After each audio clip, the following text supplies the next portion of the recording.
Young sheep. Cool to see all the footage.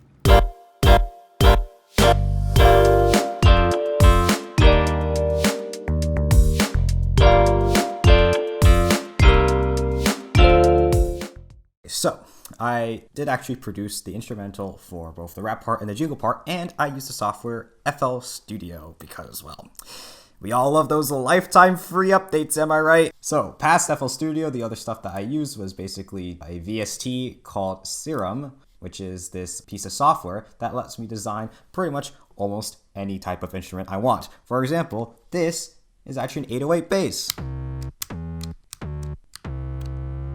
Listen to that slide as well. Apart from that, the piano and also the percussion are actually just taken from the massive free sample library that comes with the software, because once again, I can't be bothered to go out and buy an actual drum pack because that costs money. And I don't got any of that. So, getting into the actual track itself, as it's pretty obvious, this is a pretty simple project. Firstly, off the top of it, this is written in 112 beats per minute and in the key of E flat major. Why E flat major? Well, because it's the key that Henry can sing in the best, and also it's the best key for a trumpet to play, because trumpets playing sharp keys is a bit of a problem. It's a bit of a problem for brass instruments in general. Now, another thing to note is that Jingle Bells turns out was written 2 centuries ago, so it's not the most recent track to hit the Billboard charts, if we're being honest here. So because it is pretty old, I attempted to modernize it and spice it up a little bit with this sort of generic pop beat right here. And then I add this slippery 808 bass onto it.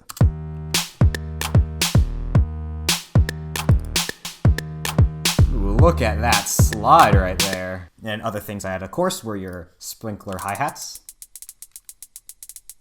You know, just to add a little bit of variety, you gotta add those, fast bits to it as well.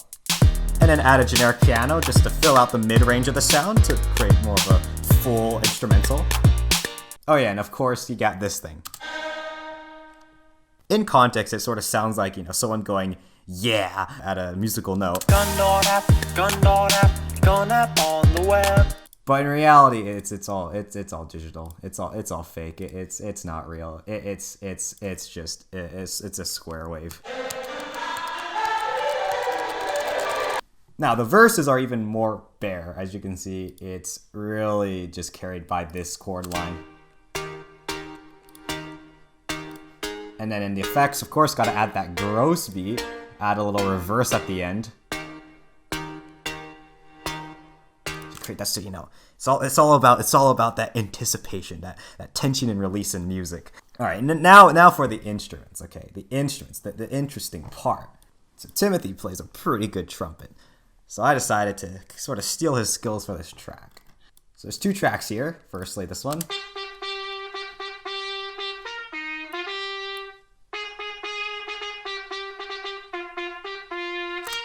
And also this track. So that one is actually just the original trumpet line, but pitched up an octave, just because in context, when you put them together, it sounds, a little bit more brighter. It sounds a little bit more full, especially when you put it all together. You can't really tell that it's 2 different lines. And then there's the guitar layers. So basically all I did was I recorded about 6 takes of guitar and put them all together. Yeah, as you can probably tell, I'm not really a guitar player. But hey, it gives the illusion of like, oh, a lot of instruments. We must have like a lot of people. Nah, it's just like 2 people. And then, of course, vocals. From Henry, from GUNN.APP. Now, anything Henry makes is already perfect and amazing and great, of course. But in the end, raw recordings are just they're a little stale. They're a little lacking energy. There was a 4-day week, but no one seemed to know when we... Alright, it's just a little bit stale. You gotta add all of these effects over here to add that sort of energy. Go. There was a 4-day week, A little bit of but no stereo. one seemed to know when we were to meet. Because in the end of the day, raw recordings are just lame, and we can't have Henry sound lame. And then at the final section, we're going to add a little bit of background vocals as well in order to further fill up the sound. And, like the trumpet, add Henry just up an octave. GUNN.APP, GUNN.APP, GUNN.APP on the web. Oh, what fun it is to know when the class is gonna end. Oh. As you can probably tell once again from these, I'm not really a singer. Now, the jingle part might have been simple, but this rap section is even simpler. Let me tell you, as you can see here scrolling through, it is really just 12 patterns looped over and over and over. You got your standard drum beat with your hi-hats. And it's rap music, so you can't forget your slippery 808 bass to make it hard-hitting. The real key here is to, just make sure that the 808 lines up with your kick.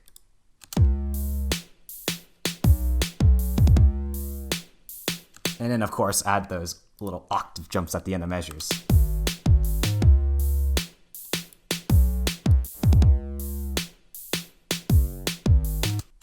And you got the repetitive piano that literally outlines no more than 2 chords. You see, if you're doing more than 2 chords, you're doing something wrong. It's too complicated, okay? It's too big brain. All right, no one wants to hear the piano. What do you think this is? Some sort of Beethoven sonata? No, this is a rap song. You want to hear the rapping, so the piano can't take away from that by being complex in any way, shape, or form. And because we're moody and edgy, you add a moody and edgy ARP that fits right into the piano. So all of those put together make this pretty solid background of a beat.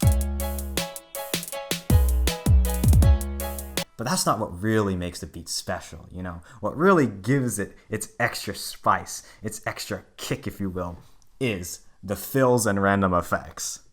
You gotta add your risers. That synth that tries super hard to be a brass shot, but still falls heavily short. You have your snare fill that drops down because you want everyone to know that you mean business. And then, of course, you have this thing. Put all those fills together, and you have something pretty solid as such.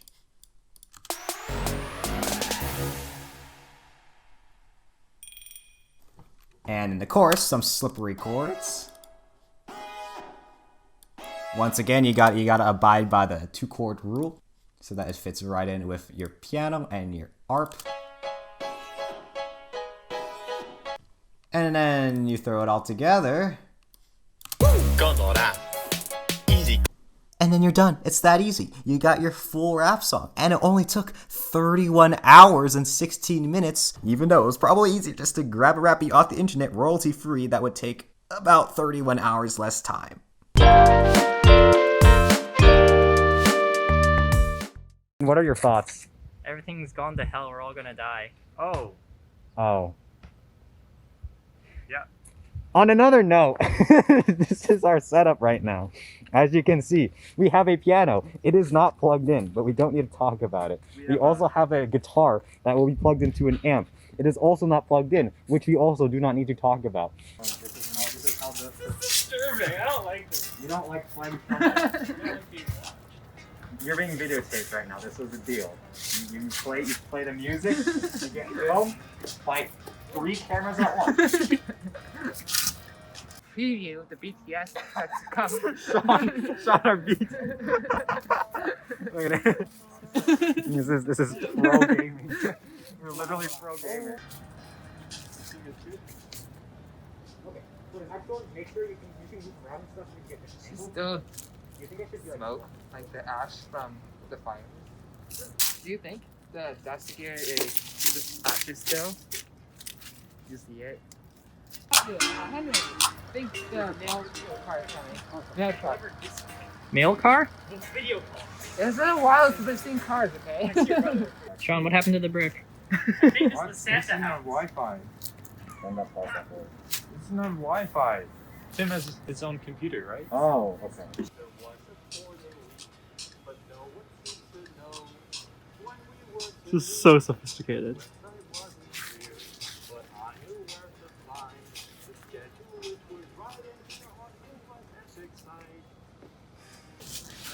Throws the basketball. Yes. Doesn't catch. That would be cool. Oh my god. Alright, when I give you the cue, look up. What if he do looked up something. and adjusted his glasses? Yeah, look up and do something. God. Sean's so powerful. Go.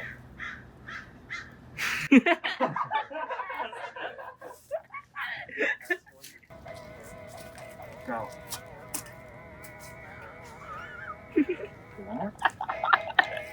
This is ideal. Go.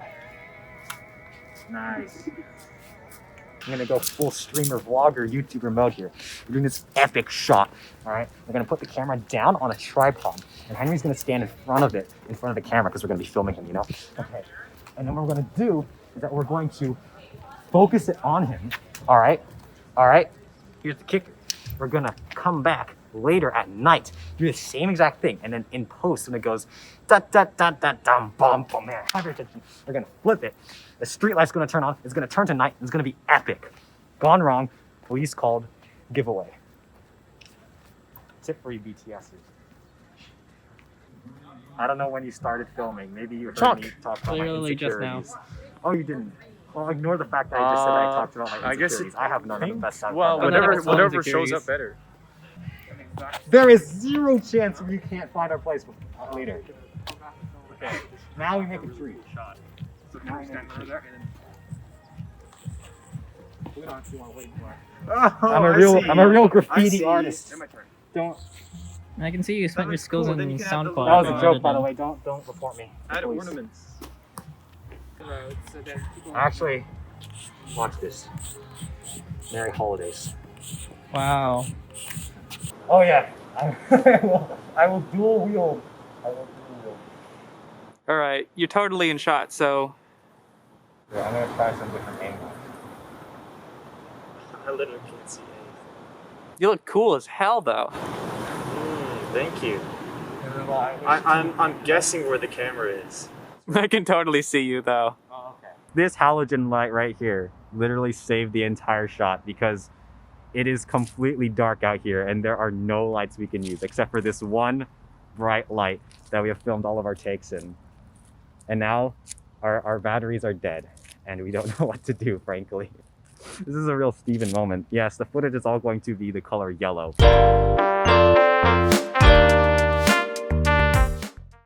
So, like the music production, all of the different sections were all separated into their own project files. One thing to note as well, from the lyrics to the jump cuts, everything is lined up to the beats of the music rather than seconds and frames, which is a bit hard to do because in After Effects and Premiere Pro, everything is expressed in seconds and frames. So I did have to set up a weird calculator to convert beats and measures into something that Premiere Pro and After Effects can't handle. So the jingle part was done in After Effects mainly because I initially planned to have a lot more fancy transitions and keyframing going on between the cuts, which I ended up not really doing, so oops.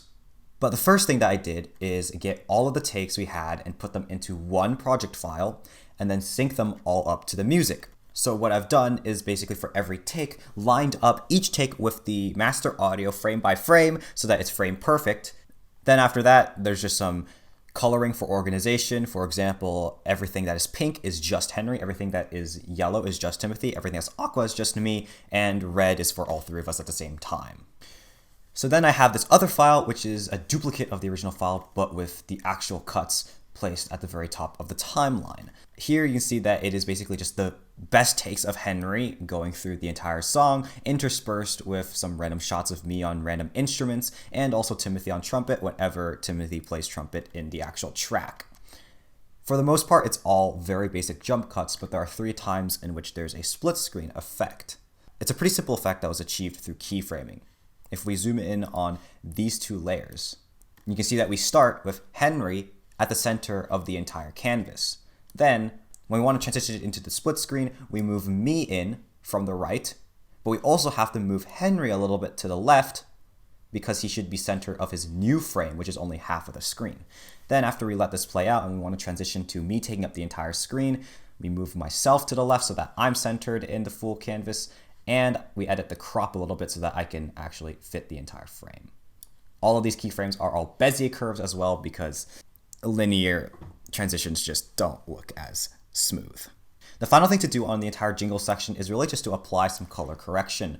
Color correction can be pretty subtle, but I think it makes a pretty big difference. For example, if we take away the color correction on this shot, you can see that this is the raw footage that the camera actually took. While it's pretty good, our intention of this video was to parody modern pop music videos, which are really airy, really bright, really fantasy looking. So I've brightened up the image quite a bit. You can see that with the color correction, the wall behind Henry is lit up substantially more.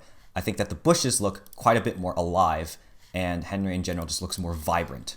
The wrap stuff was a bit more complex. The first thing I did was edit all the cuts in Premiere and do all the color correction in Premiere, and then export that final file into After Effects so that I could do all the captioning and all the rotoscoping here. So for the captions, every single phrase that comes onto the screen independently of one another has its own layer, which results in this pre-composition, this 300 layer pre-composition making the bulk of the subtitling.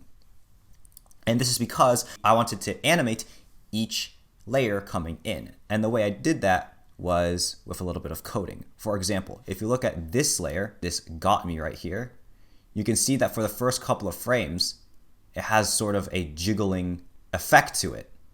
So every single layer has this line of code running on it, which just literally points to a layer called animate. And in this layer, which basically says that if you're at the very beginning of a layer being shown on the screen, you want to randomize the scale. Otherwise, you just set it to 100%, 100%. Another thing to note is that all of these are actually my handwriting. I used a drawing tablet to write every single one of these words. I didn't really use a font just because I think that a font is a lot less customizable, and it could be pretty obvious that you're using a font when, for example, these two H's would just look exactly the same. Another thing that the captions do is sometimes they'll move with the camera. This can be seen whenever Henry says really flippin' slaps. So I have this pre-comp which has really flippin' and slaps all together so that I can modify them all at the same time. And it's basically just a frame by frame animation of both the position and the rotation of this layer. So if we start before the camera starts shaking, you can see that it's just sort of static. But as soon as the camera starts to tilt to one side, I just went in and every frame moved it to where I thought about it should go. And when it's played like this, it looks like it's moving with the camera. The final effect that took a lot of time to do was the rotoscoping, which is basically whenever I want to cut out Henry or me and put something behind us. It's like a green screen effect, but we didn't actually have a green screen at the scene. What I did was I just used Adobe After Effects default roto brush. The program will attempt to find by its own algorithms what the foreground of the scene is. So as you can see in this case, the foreground is everything that is inside this pink boundary. And then all I have to do is take the roto brush, and if there's any mistakes, I'll add by doing something like that, and I'll subtract by doing something like that. And as you can see that when it makes adjustments, it also does it in a pretty smart fashion. So as can be seen in the timeline over here, I ended up having to go through frame by frame and adjusting the mask so that every single frame it was very accurate, which took a lot of time. The final effect combined with the rotoscoping is this glitch effect at the very beginning, which is pretty simple. I once again just rotoscoped every single frame, masked out the background of this scene, and then I went and into this pre-comp. And then in this pre-comp, there are these three layers which make up the glitch effect. If I go into the effect controls, you see that there is fractal noise. And then what I'm doing is that every frame, I'm just changing the evolution of the noise. And I have three of these same exact layers, just tinted different colors. This one is blue, this one is green, and this one is red, corresponding to the RGB channels of any computer screen. And then I've offset them all very slightly from each other, a random amount, which is how you get this sort of color channel glitch effect, especially since I've set the blending mode to screen. In order for us to get this transition to look as seamless as it did, we went to this random street lamp during the day when we were filming all of our jingle stuff, and we marked down with chalk exactly where Henry's feet were and exactly where the tripod's three legs were. Then we came back the next night and just set everything up exactly as we had marked down. So we put Henry right back where he was, and we put the tripod right back where it was, and had Henry do the same exact pose, just in the clothing that he was going to be wearing for the rap section. And because of that, we were able to get the transition to look pretty seamless. And I think that in the end, it turned out pretty neat.